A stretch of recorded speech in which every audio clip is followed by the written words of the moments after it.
Call of Duty just dropped an update that brought back the legendary Verdansk, a fan favorite map and probably the most preferred Call of Duty Warzone map of all time between Caldera, Al-Mazrah, Urzikstan, and Verdansk. Verdansk is definitely the fan favorite out of all of them, and it's not even close. And this launch was smooth.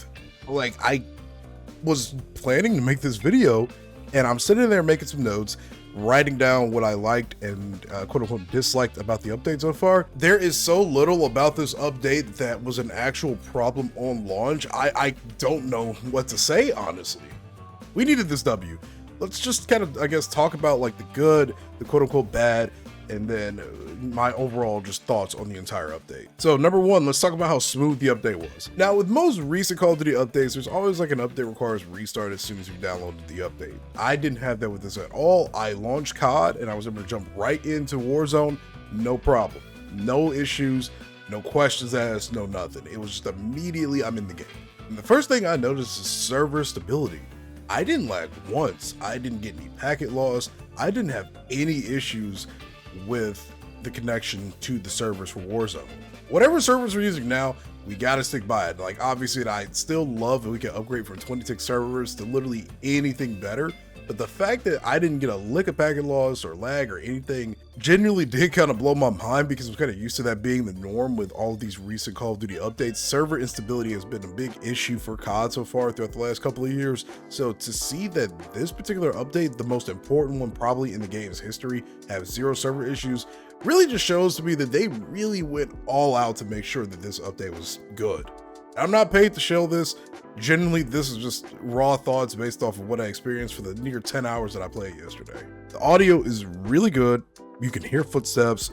Well, sometimes. I will not deny the fact that on a couple of occasions I've had people run up on me and I didn't hear anything at all. Part of me wants to kind of blame that on my own personal audio setup, so I'm kind of readjusting some things to see if I can hear things a little bit better, but I have had a couple of instances where people did run up on me and I couldn't hear them. Other than that, I've been able to hear most gunshots, most footsteps, PAs, and all these other kill streaks aren't too loud. Like, you know they're there, obviously, you can hear them, but they're not blowing your eardrums out. It's been really good so far. I cannot say that there is a particularly favorite meta so far from what I experienced yesterday. Now, I did see a lot of kilos, but the kilo did just drop and it shoots really straight. Other than that, it feels like just about anything is kind of viable right now. And I guess I could put that up to the TTK, which we can kind of briefly go over, I guess. I don't really think the TTK is terrible because this is what it used to be back in the day. It is a little fast, and there are moments where if you get shot and you blink, you just die, which I'm sure they're probably going to adjust in the future, so there's really no point in complaining about that. I do think it's a little over the top, maybe like a little bit of extra health wouldn't hurt, but overall, I mean, it's not the worst. And it's made it so every single weapon so far that I've come across feels kind of viable. Whether this remains to be a good thing or not, we'll have to wait and see, but it's basically the exact same TTK that we had in the OG Verdansk, so I mean, it's hard for me to really say like, yeah, this is terrible when this is what we've been asking for with this OG update, so I don't know. I really don't have much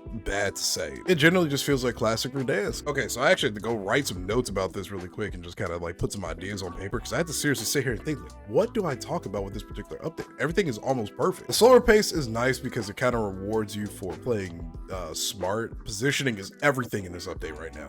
Having to gain like the proper like positioning to trap certain players within the gas or rotate early and get those power spots is so important now, because you don't have redeploy balloons, you don't have zip lines, which I will kind of go over later. I have a couple of thoughts on that, but it's nothing like what some of you are probably going to think it's going to be. I feel like you really get rewarded now for making smart plays and rotating early. Now, like I said, I do think that the TTK can be a little overly punishing for the most part, but the fact that the game now rewards you for just taking power positions and you don't get freebies to just fly across the map all day, I like that a lot. Buy station UI going back to how it was is also nice, a little jarring, but nice. It's easier to just get your loadout and your squad mates back. The fact that you can just press up on the D-pad on your controller or thumbstick or whatever, it's really nice. You don't have to really think too hard about it, and it's only 10K too, like how it used to be back in the day. Vehicle handling feels great. All of the vehicles feel amazing so far. I have had zero issues with them. All the helis feel kind of nice. I think they're still like a smidge stiffer when it comes to like rotating compared to how they used to be back in the OG update, but or the OG Warzone. But overall, they feel nice. They are way better than what we've used for the last like what 2 years now, 3 years maybe. When did Warzone 2 drop? 2022? That's actually crazy. Wow. Yeah, they feel way better compared to what we've been using for the last few years, man. They actually feel rewarding to use. They don't feel like just slow, giant chunks of metal that are very difficult to move around. The Bertha is bulky and can take a lot of damage, and all of the other little vehicles, they can also honestly take a lot of damage too. And the best part is, I have yet to run into any cheaters. I played 10, 12 hours yesterday. Didn't run into a single cheater. Now, I'm not saying they don't exist, because I did see people tweeting about running into cheaters, and I did see some gameplay on Twitter of people getting aimbotted on. From spectating that person's POV, you can definitely tell that they were aimbotting. There's a lot of good going for this update so far, and I just can't wait to see what other improvements they continue to make, but it genuinely has felt like the perfect update. So I guess we could talk about the quote-unquote bad. Now, this one has been controversial. A lot of people have been talking about the plate economy in Warzone and how it's just not very good. The money isn't really good. I agree to an extent. I actually don't mind the money situation because it makes contracts a little bit more valuable. I do think that more contracts might need to be put on the map so it's a little bit more evened out, because if you just do not get that scavenger, you might as well kind of just restart the lobby, to be honest, because sometimes getting that regain to get some cash and actually get things flowing can be a little overly punishing. But that being said, I can kind of see the direction of why that they're kind of going in that, you know, that direction. I can see why they're going in that direction. Like, I get it. You want to kind of make it so that you want to focus on getting your loot up first, your money up first, versus just getting 10k off the rip and then just getting a loadout and running around with 8 attachment weapons and just smoking people, right? It's easier for the casual audience to have a fighting chance, I guess. And I think that's one of the directions that they're kind of going in with it. I do think there needs to be just a smidge more on the map, but if they don't go with a little bit more money, they definitely need to put some more plates on the map, because the sources to get plates are a little awkward. I don't mind having the scavenge for money, but I do think that every box at the minimum should probably have a plate in it. It's kind of weird to go 5-6 crates deep and get maybe 1 plate when they're so invaluable with a TTK this fast. I don't think you should just have 20 plates on your person at all times. I think it's fine that we're back to just 8, or well, 5 then 8. I think that's perfectly okay. But I do think that we need to find some kind of way to properly balance that out a little bit better, just so engagements are a little bit more consistent between the extremely fast TTK and the abhorrently bad ground loot. And I'm not even going to sugarcoat it, the ground loot is really bad, honestly. There has to be just some kind of balance there. Like, if you're going to be able to buy plates, that's fine. If that's the only real option for people to, you know, get plates, is to either buy them or do the contracts, I think that's fine.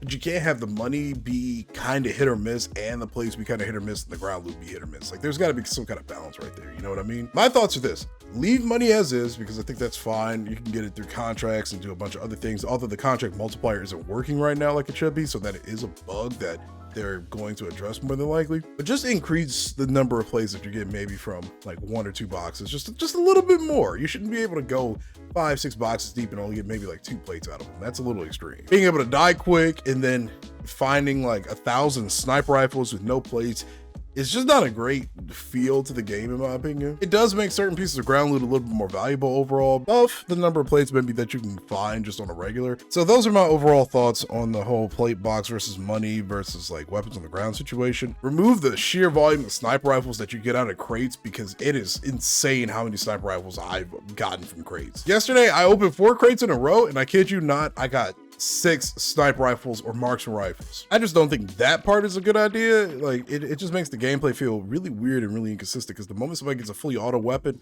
it's just kind of over for you. Those marksman rifles and sniper rifles cannot keep up with these fully automatic weapons and this current TTK. Like, there just needs to be more full auto options. I ain't gonna lie though, some of them LMGs, the recoil patterns of those things are crazy bad, but I think that's just something you gotta get used to. So just more plates, I think. Leave the money as is, because the contracts are invaluable now. Like, they're very, very important to use, and especially once they fix the multiplier and make it actually work.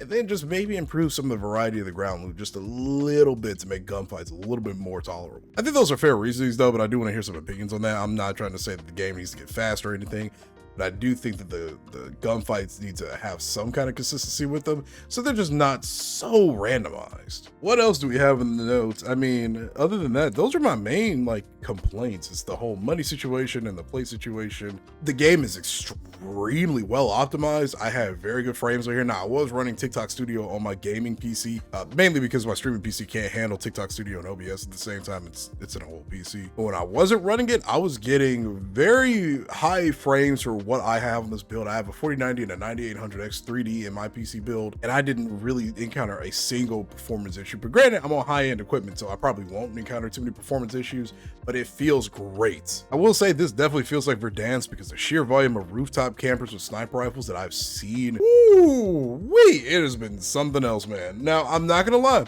I do think I can see an argument as to why people want zip lines back on buildings for this exact particular reason. When somebody gets into a particular power position that you just weren't favored to get to in time, like say if you had an off-putting like landing or respawn out of a gulag or something, and you're fighting people that are just sitting on top of a skyscraper with sniper rifles, and the only way to potentially get to them to get them off of that power position is to go up the like 17, 18 flights of stairs, I do think that it could be a little troublesome. And I know that's how it used to be back in the old days. I'm not faulting that whatsoever. Well, ultimately, I don't really have that big of a problem with it, but I can see the argument for why people want zip lines back. Balloons, keep that out of here.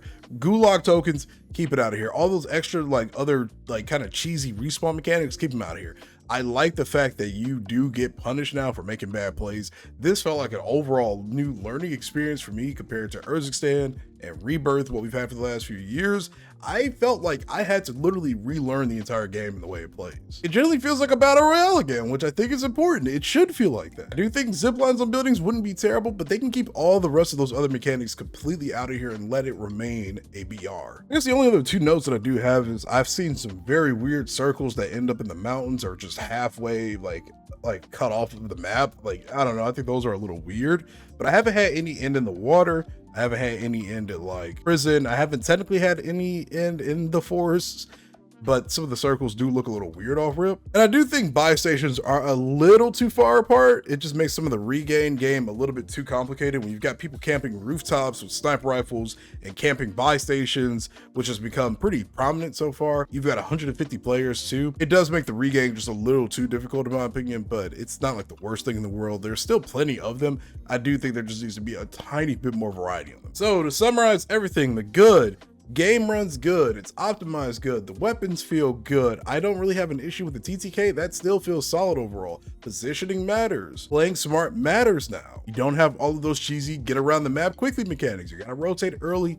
and set yourself up for success versus just getting blessed with an opportunity to get to the other side of the map quickly. I think that is perfectly fine. The game now rewards or punishes you heavily for playing a certain kind of way, and I think that's okay. I think that's perfect. No lag, no server instability. I booted up the game immediately, got into a lobby immediately with no connection issues whatsoever. Did run into the issue of when I tried to solo queue earlier with teammates just leaving. That is the worst part right now about the battle royale experience. Teammates just leaving constantly. You basically, like, if you want to play quads, you got to play with the stack. You cannot play with randoms because they will quit the game and leave you in the dust. I do think we need more plates on the map. Money can stay how it is. They need to fix the contract multiplier bug and then it'll be perfect. Rooftop camping is actually kind of insane now, and I can see an argument for why they want zip lines in the building, but again, keep all of the other cheesy get around the map mechanics out of the game. If I had to rank this update, I would give this a solid 9, maybe 9.5 out of 10. Like, those other issues are still so small in comparison to what we've experienced over the last few years. The only issues people have with the game right now are plates and money. If you look back on our previous years of Warzone,